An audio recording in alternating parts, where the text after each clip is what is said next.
Hello everyone, today's story is The Will. Author Anis Azmi, illustrator Juhi Agarwal, translator Pragya Gopinath, publisher Pratham Books, a level 3 story. Now let's get started with the story. My nanny, like all other nannies, used to tell me very interesting stories. Many wonderful tales from India, Arabia, Iran and Turan. Although many of her stories have escaped my memory, some of them are still fresh in my mind. I remember of one of these beautiful stories today, named Nasihat, which means advice. Many years ago, in a small town in Egypt, there lived a man named Abdullah bin Saad. Abdullah worked with camels. He had the most pedigreed camels of the finest quality with fur as white as a rabbit's. Abdullah loved his camels like they were his own children. Once a year, he would sell them at the cattle fair and earn a good sum of money. Then he would rear the new and the remaining camels and increase his herd. Abdullah had a good, honest wife and 3 sons who lived happily in his hut. The camel enclosure was right outside the hut. It was a sight to see many of his handsome white camels chewing their cud under the leafy date trees in the enclosure. As time passed, Abdullah and his wife gradually grew weak and old. One night, at dinner time, Abdullah bin Saad said to his 3 sons, "My boys, I am getting old now and my body is getting weaker. Every day I am sick so often. I feel that soon my time will come. When I am gone, look after your mother and please don't fight amongst yourselves. I don't have much, but I have written a will which you can find in a pot in the granary." One morning soon after, Abdullah was found lifeless in his bed by his wife and sons. The 3rd day after Abdullah's death, when his family could stop crying, they thought of his will. His sons searched every pot in the granary and finally found a paper wrapped in plastic. On opening the seal, they found that it was not a will but a directive through which Abdullah bin Saad had addressed them. And what was it? Let's figure out. So he wrote a note for their children, which is said to be the will. But what was written in that?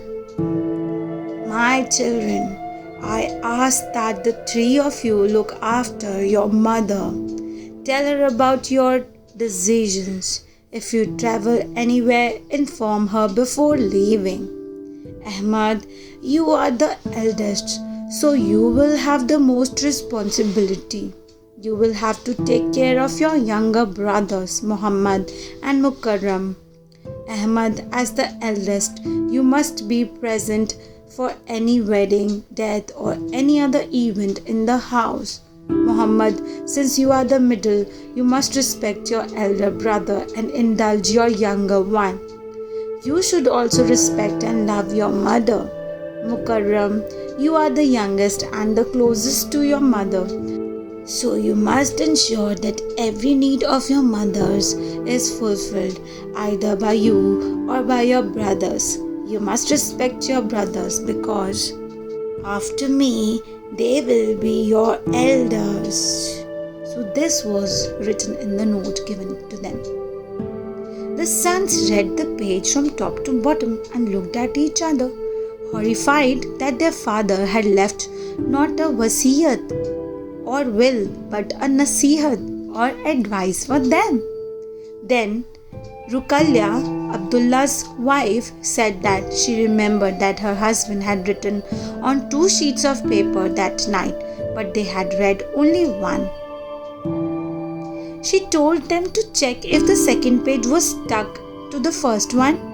When Ahmad rubbed the corner of the paper, he found that there really was another paper stuck to the first one. The sons' faces lit up. Ahmad, the eldest, said, "Thank God, Abba has written his will on this one." Muhammad and Mukarram said, "Read it quickly, quickly." Ahmad began to read.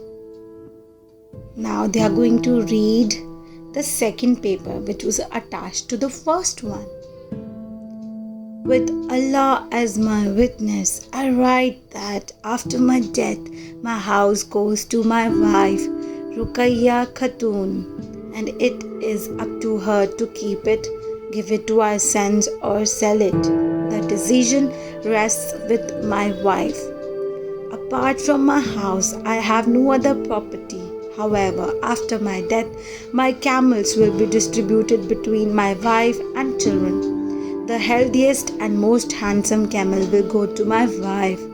The remainder will be divided between my sons. Ahmad will get half of the remaining camels after my wife has taken one. Muhammad will get 1/3 of the camels and Mukarram will get 1/9. Abdullah bin Saad had 18 camels when he died. The best camel would go to Ruqayya Khatun. There remained 17 beasts. Now let's see how the division is made amongst the three brothers.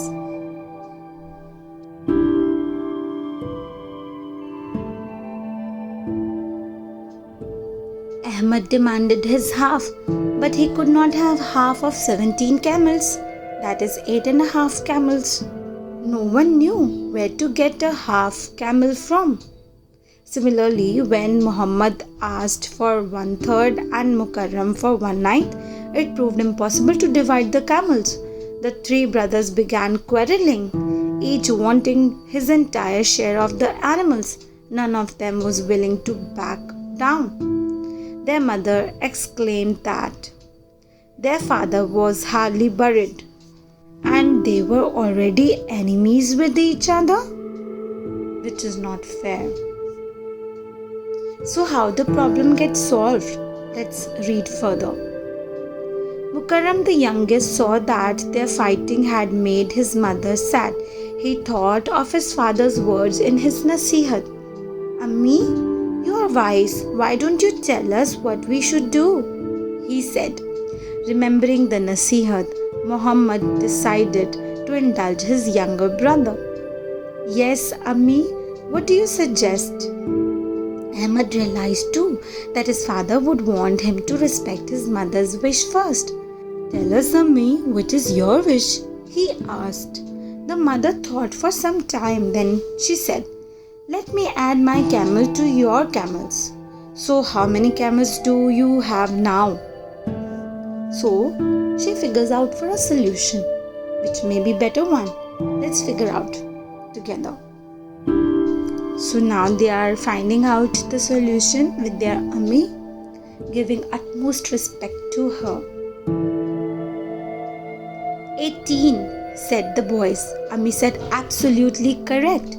Ahmad, you are the eldest and according to the will you are given half the camels. You have 9 of them. Muhammad, according to the will you get 1/3 of the camels.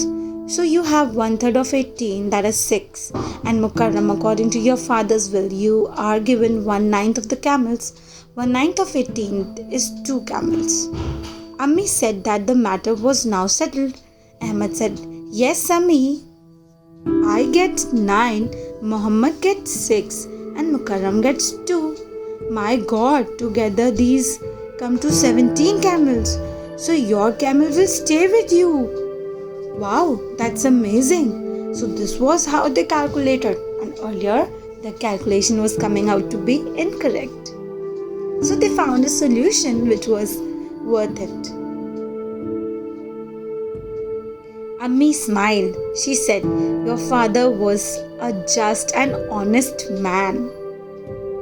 And this decision made everybody happy.